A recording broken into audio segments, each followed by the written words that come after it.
सर्वांना माझा नमस्कार। आज गोकुळाष्टमी असल्यामुळे आमच्या शाळेतील तिसरी व चौथीची मुलं आज तुमच्यासमोर गोकुळाष्टमीची कथा सादर करणार आहोत। गोकुळात कंस, देवकी व वासुदेव राहत होते। कंस हा देवकीचा भाऊ होता।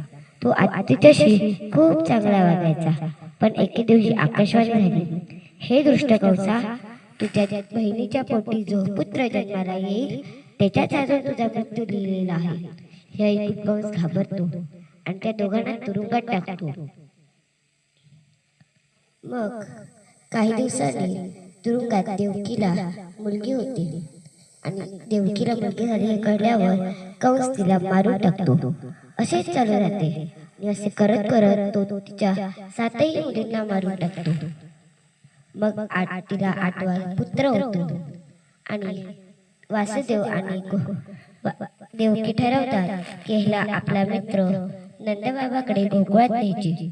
मध्यरात्रीची वेळ होती, भरपूर पाऊस होता।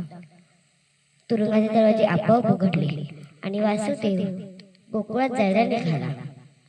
समोर यमुना नदी आली। यमुना नदीचे पाणी तुडुंब भरलेले होते, पण वासुदेवासमोर कुठला पर्यायच नव्हता। तो त्या नदीत उतरला। पाणी हळूहळू वाढत गेले।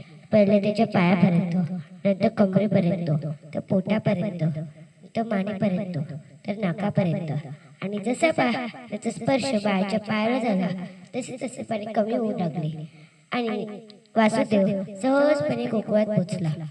गोकुळात पोचताच त्याने नंदबाबाकडे आपल्या बाळाला दिले आणि त्याच वेळी गोकुळात यशोदेला सुद्धा मुलगी झाली होती, म्हणून तो वासुदेव गोकुळात यशोदेच्या मुलीला आपल्या बरोबर तुरुंगात घेऊन आला। तुरुंगात पोहोचताच जसे तुरुंगाचे दरवाजे आपोआप बंद झाले, आपोआप उघडले, तसेच आपोआप बंद झाले आणि देवकीला मुलगी झाली हे कंसाला कळताच तो तुरुंगात गेला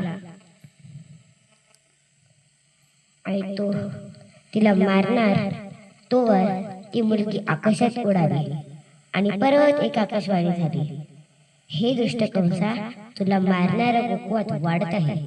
आणि हे ऐकल्यावर कंस घाबरतो आणि अशा प्रकारे कृष्णाचा जन्म होतो आणि हा दिवस असतो गोकुळातील अष्टमीचा।